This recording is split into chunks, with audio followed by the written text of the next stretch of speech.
1918. The Great War had ended, but Ireland was restless. The Easter Rising had shaken Dublin and the British crushed it, executing its leaders. The dead became martyrs. Their names, Pearse, Connolly, Clark, were whispered like prayers. Instead of ending rebellion, the British had ignited it. Young men and women now felt called to action. A new radical generation was ready to demand a republic. The struggle for independence was about to begin. The storm was coming. December 1918. Ireland's election became a referendum on its future.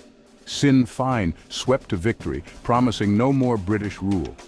On January 21, 1919, they gathered in Dublin and declared Dáil Éireann, the Parliament of a sovereign Ireland. The world was put on notice. Ireland was claiming its freedom. Two governments now faced off.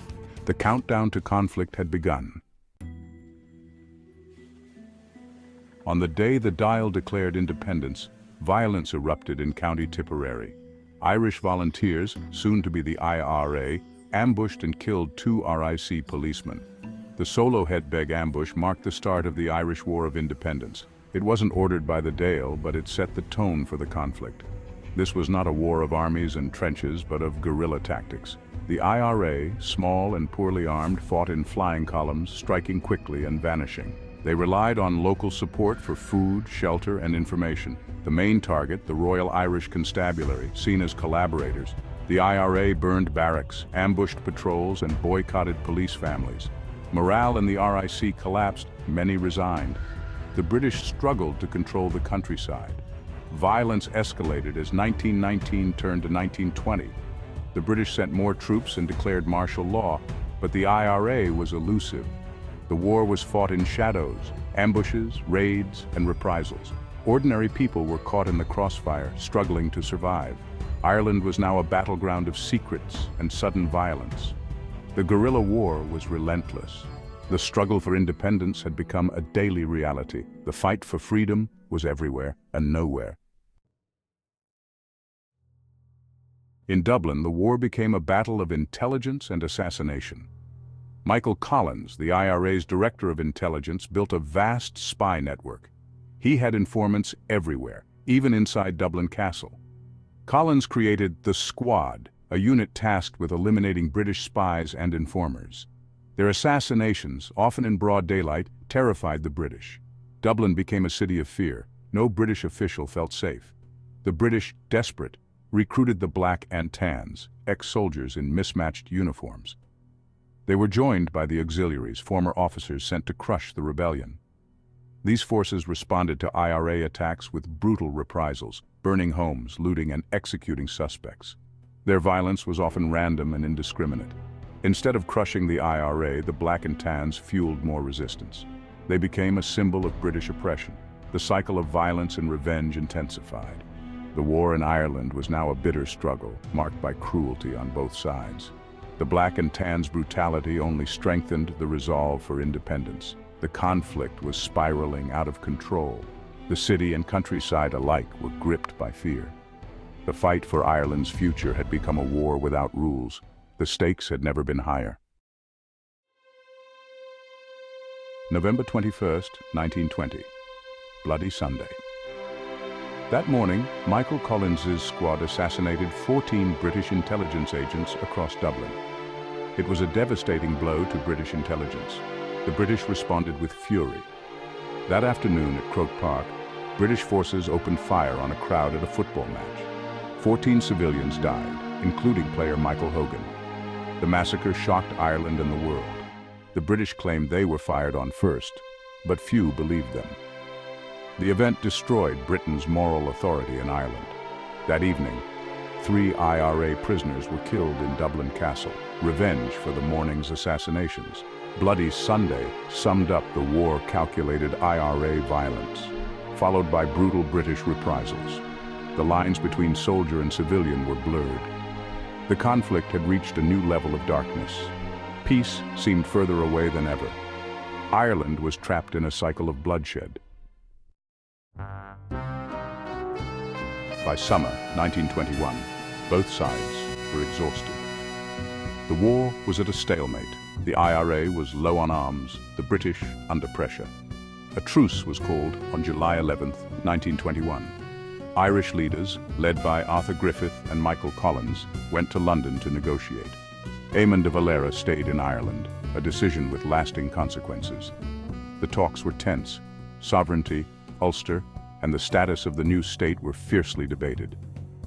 The British offered Ireland Dominion status, a free state, not a republic. Members of Parliament would have to swear allegiance to the Crown. Ireland would be partitioned. 6 northern counties would remain in the UK. Under threat of renewed war, the Irish delegates signed the Anglo-Irish Treaty on December 6, 1921. Collins called it a stepping stone, not a perfect solution. The treaty gave Ireland self-government, but not full independence. The delegation returned home, ending one war. They did not know another. Even more bitter conflict was about to begin. The treaty would divide Ireland as never before. The struggle for freedom was far from over. The price of peace would be high. The nation braced for the next storm. The Anglo-Irish Treaty split the nationalist movement. Pro-treaty leaders like Collins and Griffith argued it was the best possible deal. Anti-treaty leaders, led by de Valera, saw it as a betrayal. The Dáil narrowly approved the treaty. De Valera and his supporters walked out.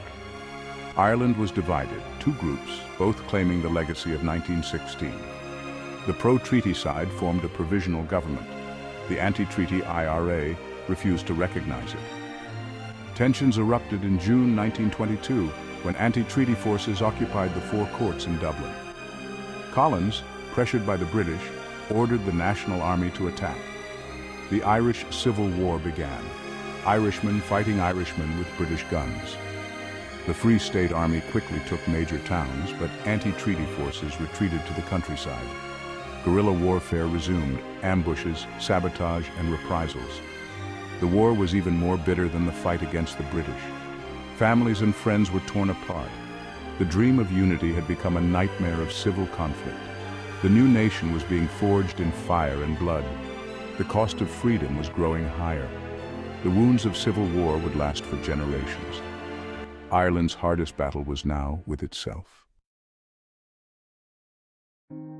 The Civil War claimed Ireland's greatest leaders. In August 1922, Arthur Griffith died suddenly. 10 days later, Michael Collins was killed in an ambush in Cork. The nation was stunned. Its brightest hopes were gone. The Free State government responded with harsh measures, executing prisoners, crushing resistance. The anti-treaty IRA fought back with assassinations and arson. By spring 1923, the anti-treaty side was defeated, outnumbered, outgunned, and out of support. Their leader, Liam Lynch, was killed. Frank Aiken ordered a ceasefire. The war was over, but there was no surrender. The Free State had survived, but at a terrible cost. Thousands were dead, the economy ruined, and bitterness ran deep. The scars of civil war would shape Ireland for decades. The new state was born in violence and division. The dream of a united Ireland was further away than ever. The struggle for identity and peace had only just begun. The price of freedom was steep. The legacy of conflict would haunt the nation. Ireland's future would be built on the ashes of war. The guns fell silent, but the divisions endured. Ireland had won independence, but at a terrible price. The War of Independence and Civil War left deep scars. The 2 main political parties, Fianna Fáil and Fine Gael, grew from the split. The Anglo-Irish Treaty's partition created a permanent border. Northern Ireland remained in the UK. The border's legacy, decades of instability and violence known as the Troubles. The new Free State faced enormous challenges, rebuilding, uniting, and defining itself. The dream of a unified, fully independent Ireland remained unfulfilled. The story of 1919 to 1923 is one of sacrifice, courage, and tragedy. Ireland won its freedom, but lost its unity. The Civil War's wounds were slow to heal. The hardest battles were within. The Ireland of today was shaped by the high cost of its own freedom.